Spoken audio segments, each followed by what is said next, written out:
जय जिनेन्द्र। यस्य स्वयं स्वभावाप्ति प्रभावे कृष्ण कर्मणः तस्मै संज्ञान रूपाय नमोस्तु परमात्मने। पंच परमेष्टि भगवान की जय। कोई हमारी विराधना करने वाला हो तो विराधना करने वाले के ऊपर हमें कैसा व्यवहार करना चाहिए, अपनी परिणति कैसी बनानी चाहिए, आगे के श्लोक में आचार्य ने इस बात को समझाया है। आइए श्लोक नंबर 10 प्रश्न नंबर 14। विराधक कथम हंत्रे जनाय परिकुप्यति त्र्यंगुलं पातयन् पद्भ्यां स्वयं दंडेन पात्यते। विराधकः विराधना करने वाला, कथम माने क्यों, हंत्रे माने मारने वाले के, जनाय मनुष्य के ऊपर, परिकृप्यति क्रोध करता है। कोई आपके साथ दुर्व्यवहार करता है, आपको गुस्सा आता है, आप क्या करते हैं, गुस्सा दिखाते हैं, नौबत आए तो मारपीट भी कर लेते हैं। आचार्य कह रहे हैं विराधना करने वाला, कथम माने क्यों, मारने वाले जनाय पुरुष के लिए परिकुप्यति क्रोध करता है। क्यों क्रोध क्यों नहीं करे, तो कह रहे हैं त्र्यंगुलम 3 अंगुल वाले फामड़े को, पदभ्याम पातयन पैर से गिराने वाला, स्वयं ही दंडेन डंडे से गिराया जाता है। उदाहरण समझे थोड़ा, कह क्या रहे हैं आचार्य, एक तो फामड़ा होता है पूरा चौड़ा, एक होता है 3 अंगुल वाला। 3 अंगुल वाले से गिट्टियां वगैरह समेटी जाती हैं। 3 अंगुल वाला फामड़ा ऐसा और ऐसा टेढ़ा होता है। अगर कोई 3 अंगुल वाले फामड़े में यहाँ पैर मारेगा तो क्या होगा, डंडा जो है ना जोर से उसके पैर में लगेगा। अर्थात तुम इसको मारोगे तो इसकी मार तुमको पड़ेगी। तुमने किसी के साथ पूर्व भव में गलत कार्य किया था तो इस भव में तुम्हारे साथ वो गलत व्यवहार करेगा। इसलिए कहा इन्होंने विराधना करने वाला, कथम माने क्यों, मारने वाले व्यक्ति के ऊपर क्रोध करता है। तुमने इसके साथ पूर्व जन्म में ऐसा व्यवहार किया होगा, ये उसका फल तुम्हें मिल रहा है, इसलिए गुस्सा करने का काम नहीं। उदाहरण भी दिया, जैसे 3 अंगुल वाला फामड़ा होता है वो ऐसा होता है टेढ़ा। 3 अंगुल वाले फामड़े में अगर कोई पैर मारेगा तो डंडा उसके पैर में लगेगा ही। अर्थात जैसा करोगे वैसा भरोगे। तुमने बुरा किया था, तुमको बुरा फल मिल रहा है, इसलिए गुस्सा करने का काम नहीं। देखें जरा, विराधकः विराधना करने वाला, जिसने पहले दूसरे की विराधना की है, वो क्यों मारने वाले व्यक्ति के ऊपर क्रोध करता है। नहीं करना चाहिए। तो क्या करे, ये समझे मैंने इसके साथ पहले भव में दुर्व्यवहार किया होगा, ये उसका फल मुझे दे रहा है।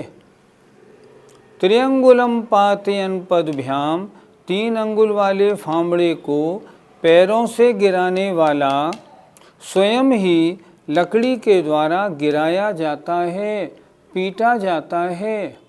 जब उस फामड़े में यहाँ ये लगा हुआ है, अगर हम इसको मारेंगे तो ये जाके पैर में अपने आप लगेगा। इसलिए जैसा करते हैं वैसा फल मिलता है। इसलिए विराधना करने वाले को कभी भी मारने वाले व्यक्ति के ऊपर क्रोध नहीं करना चाहिए। मारने वाले पर गुस्सा तो आती ही है, उसे कैसे रोकें। जो अज्ञानी होता है उसे गुस्सा आती है। हम उत्तम क्षमा की पूजा की जयमाला में पढ़ते हैं, ज्ञानी कैसा सोचता है, तय कर्म पूरब किए खोटे, सहे क्यों नहीं जिएरा। अति क्रोध अग्नि बुझाए प्राणी, साम्य जल ले सियरा। तैने पूर्व जन्म में खोटे कार्य किए थे, अब तुझे सहने ही पड़ेंगे, तो सहता क्यों नहीं है। तो क्या करें, उन्होंने लिखा ना, सहे क्यों नहीं जीरा, तो क्या करना, अति क्रोध अग्नि बुझाए प्राणी, क्रोध रूपी अग्नि को बुझाओ, साम्य जल ले सियरा, ठंडे समता रूपी जल को पियो। अर्थात सामने वाले के ऊपर अगर आप क्रोध करेंगे तो फिर क्रोध कषाय का बंद होगा, अगले जन्म में आपको फिर दुख मिलेगा। और अगर समता परिणाम से सह लेंगे, उसे छोड़ देंगे, तो क्या होगा, वह एक गुस्सा जो हमने पाप किया था अब समाप्त हो जाएगा, अब दोबारा वो नहीं बंधेगा। इसलिए अगर कभी कोई भी क्रोध का प्रसंग आए ना, समता परिणाम से उसको सहन कर लेना चाहिए, और तभी ठीक है, अन्यथा नवीन कर्म बनते रहेंगे। और एक बात देखें, गृहस्थी में क्रोध के प्रसंग हर एक के साथ रोजाना दिन में 2-4 बार आते हैं। अगर आप समता परिणामी नहीं होंगे तो घर गृहस्थी में लड़ाई छिड़ जाएगी। समता परिणाम होंगे, गृहस्थी आनंद से चलेगी। इसलिए चाहे गृहस्थी हो चाहे मुनि हो, ऐसे प्रसंगों में समता परिणाम रखना ही कल्याणकारी है। पंडित जी, क्या किए हुए कर्मों का फल भोगना ही पड़ता है। कर्म किसी को नहीं छोड़ते। आप देखें, भगवान आदिनाथ स्वामी ने 6 महीने का उपवास लिया था, उसके बाद भी उनको कितने दिन तक, सोचो, 7 महीने और 9 दिन तक, उसके बाद भी उनको आहार नहीं मिला। 399 दिन तक आहार नहीं मिला। क्यों नहीं मिला? पहले जन्म में किसी ने प्रश्न किया था, महाराज हमारी खेती को ये बैल वगैरह खा लेते हैं, हमें क्या करना चाहिए? तो उन्होंने ये कहा था, इनके मुंह में छींके बांध दो जिससे ये नहीं खा सकें। थोड़ा सा प्रसंग था, लेकिन वो अंतराय कर्म का फल तीर्थंकरों भगवान आदिनाथ को भी भोगना पड़ा, और नतीजा निकला इतने दिन तक उनको आहार नहीं मिला। कर्म का फल किसी को नहीं छोड़ता, जो जैसा करता है उसको वैसा भोगना ही पड़ता है। अच्छे कर्म का फल अच्छा, बुरे कर्म का फल बुरा। शास्त्रों में ऐसे सैकड़ों प्रसंग आते हैं। चक्रवर्तियों के ऊपर भी, चक्रवर्तियों को भी कोढ़ी, सनत कुमार महाराज को देखो आप, उनको भी कोढ़ निकला। कोढ़ कैसे निकला? पूर्व जन्म में ऐसे कुछ कार्य किए थे, असाता वेदनी का बंध बांधा था, ये उसका फल हुआ। सीता जी को देखो, जीवन में कितने कष्ट भुगतने पड़े। महापुरुषों को जब कर्म नहीं छोड़ता तो हमारी आपकी बात क्या है? इसलिए जब भी ऐसा कर्म का कोई प्रसंग सामने आए, समता परिणाम से सहन करें। क्रोध करने से क्या नुकसान होगा और नहीं करेंगे तो क्या लाभ होगा? क्रोध करेंगे तो क्रोध कषाय का पुनः बंद होगा। जब उसका समय आएगा तो पुनः कषाय उदय में आएगी और नवीन क्रोध का बंद फिर कराएगी। सांसारिक परंपरा चलती रहेगी, कब छूट पाएंगे इससे? और क्रोध का प्रसंग आया और हमने क्रोध को पी लिया और समता परिणाम धारण करे, तो नया जो आश्रव हो रहा था क्रोध कषाय का, वो नहीं होगा, परिणामों में शांति रहेगी। अगले भव में भी क्रोध संबंधी प्रसंग उपस्थित नहीं होंगे। अगर हम कषाय करना कम कर दें तो अगली पर्यायें हमारी अपने आप सुख में हो जाएंगी। वर्तमान में जो भी हमें सुख दुख प्राप्त होते हैं, हमारे परिणामों के अनुसार होते हैं। हमें चाहिए हम जीवन में कषायों का शमन करें, कषायों को रोकें। कषायों के प्रसंग दिन भर आते हैं, अपनी बुद्धि, अपना विवेक जागृत करें और कषायों के प्रसंग में हमेशा शांति धारण करें। इसी में लाभ है। ये कर्म क्या है, ये कैसे फल देते हैं? पूरे संसार में एक पुद्गल की वर्गणा भरी हुई है, उसका नाम है कार्मण वर्गणा। हमारे आत्म प्रदेशों पर कार्मण वर्गणा के बहुत से परमाणु आकर बैठ जाते हैं और जब आत्मा में कषाय रूप परिणमन होता है तो वे परमाणु आत्मा के साथ एक में एक हो जाते हैं। जैसे हमारे परिणाम अच्छे या बुरे होते हैं, उन कार्बन वर्गणाओं में कर्म बनकर तदनुसार फल देने की शक्ति आ जाती है। ये जैन धर्म का विशेष सिद्धांत है। जैन धर्म के अलावा कार्मण वर्गणा के इस सिद्धांत को और कोई धर्म नहीं बताता। अब जिस कर्म को हमने बांधा है उसमें यद्यपि वो अजीब है, फिर भी जैसे आपने परिणाम किए थे तदनुसार फल देने की शक्ति आ जाती है। वो निश्चित समय तक बंधा रहता है और जब उसका फल देने का समय आता है तो जैसे परिणामों से आपने बांधा था वैसा फल वो आपको देता है। ये कर्म सिद्धांत है, बिल्कुल क्लियर कट। जैसा आप करेंगे वैसा कर्म बंधेगा, वैसा फल मिलेगा। लेकिन एक बड़े आश्चर्य की बात है, हम और आप सब लोग हमेशा सुख सुख चाहते हैं, लेकिन हिसाब से देखें तो सुबह से शाम तक पाप ज़्यादा करते हैं, पुण्य बहुत थोड़ा करते हैं। सुबह से शाम तक सांसारिक कार्यों में उलझे रहते हैं, राग द्वेष के फंदे में फंसे रहते हैं और कषायों का पापों का बंद करते हैं। अब सोचें, कषाय और पाप का बंद करें और अगले जन्म में सुख मिल जाए, क्या ये संभव है? कभी संभव नहीं। अगर आपको अगले जन्मों में सुख चाहिए तो क्या करें? श्रावक के जो षट कर्म हैं उनमें अपना अधिक से अधिक समय लगाएं। मैं तो देखता हूँ जो वृद्ध हो गए हैं माता पिता, वो बच्चों के ऊपर जिम्मेदारी छोड़ के धर्म ध्यान में लग जाएं तो भी काम बन जाए, लेकिन उन्हें उन बच्चों से ज़्यादा पोते पोतियों में राग हो जाता है। उनसे घर नहीं छूटता और उसी राग द्वेष में फंसे रहते हैं। दिन में मुश्किल से घंटे आधे घंटे मंदिर गए, काम हुआ, बाकी 23 घंटे हम लोग कषाय, मिथ्यात्व, राग इसमें फंसे रहते हैं। हमें चाहिए हम इनसे बचें, आत्मकल्याण की ओर आगे बढ़ें। शिष्य ने फिर प्रश्न किया, महाराज ये कषायों का चक्र कब से चल रहा है? तो आचार्य ने अगला श्लोक फिर लिखा। आइए श्लोक नंबर 11। राग द्वेष द्वयी दीर्घ नेत्राकर्षण कर्मणा अज्ञानात् सुचिरं जीव संसाराब्धौ भ्रमत्यसौ। हम सब ने देखा होगा कि हमारे घरों में पहले दही जमाया जाता है और दही जमा के उसको हमने मटकी में दही रख लिया और बीच में मथानी डाली, उस मथानी में रस्सी बांध दी।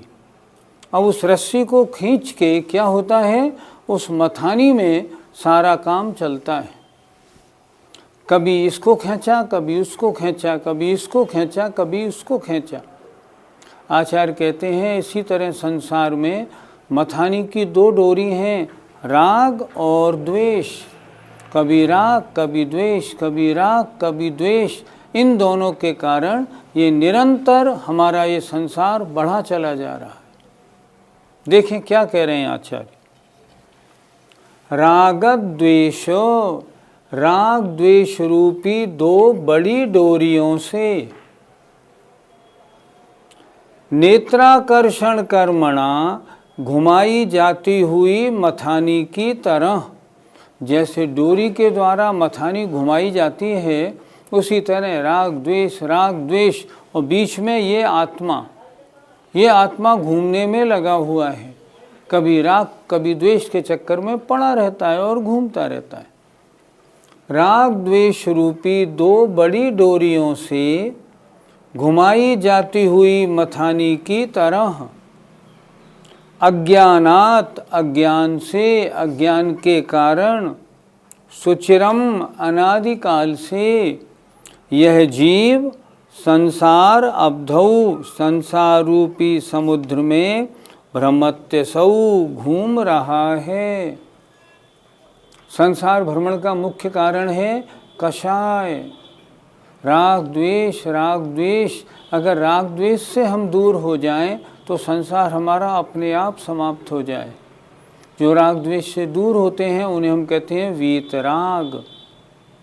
देखें जरा, राग द्वेष रूपी दो बड़ी डोरियों से घुमाई जाती हुई मथानी की तरह नेत्री को खींचने वाले कर्म के द्वारा अज्ञानात, अज्ञान से, मिथ्यात्व और कषाय रूप परिणमन के द्वारा सुचिरम, अनादिकाल से यह जीव संसार रूपी समुद्र में घूम रहा है, भ्रमण कर रहा है। हे आत्मन, संसार भ्रमण का मुख्य कारण क्या है? राग द्वेष। राग द्वेष, अगर राग द्वेष से छूट जाए तो कल्याण का मार्ग हो सकता है। कषायों में राग द्वेष का नाम आता नहीं, फिर कैसे समझें? कषाय कितनी होती हैं? मुख्य रूप से कषाय 4: क्रोध, मान, माया, लोभ। और 9 कषाय 9: हास्य, रति, अरति, शोक, भय, जुगुप्सा और 3 वेद। कुल कषाय कितनी हो गई? 4 और 9 13। अब इसमें हम राग द्वेष का बंटवारा करते हैं। माया और लोभ ये राग में आते हैं, हास्य राग में आता है, रति राग में आती है और 3 वेद राग में आते हैं। ये कषायें राग रूप हैं। इनके अलावा जैसे क्रोध, मान ये द्वेष रूप माने जाते हैं। जैसे शोक द्वेष रूप माना जाता है, अरति द्वेष रूप मानी जाती है और भय जुगुप्सा भी द्वेष रूप माने जाते हैं। इस तरह इन 13 कषायों का हम बंटवारा कर लें। इनमें से 7 राग रूप हैं, 6 द्वेष रूप हैं। हमें क्या करना? न राग रूप परिणमन करना, न द्वेष रूप परिणमन करना। राग का प्रसंग आए तो भी समता भाव रखना, द्वेष का प्रसंग आए तो भी समता भाव रखना। हम जितने इसमें उलझेंगे उतना कर्मबंध और होगा, जितने इससे बचेंगे उतनी हमारी आत्मा पवित्र होगी। गृहस्थी में रहते हुए राग द्वेष कैसे छोड़ा जाए? हम मानते हैं कि गृहस्थी में रहते हुए राग द्वेष पूरा नहीं छोड़ा जा सकता। गृहस्थी की तो बात क्या, मुनि अवस्था में भी राग द्वेष को कम तो किया जाता है, छोड़ना संभव नहीं होता। हम इतना तो करें कि गृहस्थी में रहते हुए राग द्वेष को कम तो करें। अगर कम करेंगे तो भी हमारी आत्मा कल्याण की ओर आगे बढ़ेगी। राग भी 2 प्रकार का होता है, एक अप्रशस्त और एक प्रशस्त। अप्रशस्त राग का मतलब अपने पत्नी, पति, पुत्र आदि, मकान आदि में राग रखना, ये अप्रशस्त राग है, ये संसार का कारण है। और पूजा पाठ में संतों के साथ, जिनवाणी के साथ, इनके साथ अगर अपना राग है, लगाव है, ये पुण्य बंध का कारण है। हम ऐसा नहीं कर सकते जो अपने समय का सदुपयोग बजाय घर गृहस्थी में उलझने के वहाँ से हटके धार्मिक कार्यों में करें। हम खुद देखते हैं, जिन दिनों में हम घर छोड़ के और आचार्य के पास मान लो चले गए, वहीं चौका लगाते हैं, महाराज का प्रवचन सुनते हैं और आनंद लेते हैं। आप सोचो कितना राग द्वेष कम हो जाता है। अरे कम क्या, एक तरह से छूट सा जाता है। सुबह से शाम तक धर्म और धार्मिक कार्यों में मन खूब लगता है। तो गृहस्थी में रहते हुए भी ऐसा करना चाहिए कि हम अधिक से अधिक समय बजाय गृहस्थी में उलझने के धार्मिक कार्यों में लगाएं।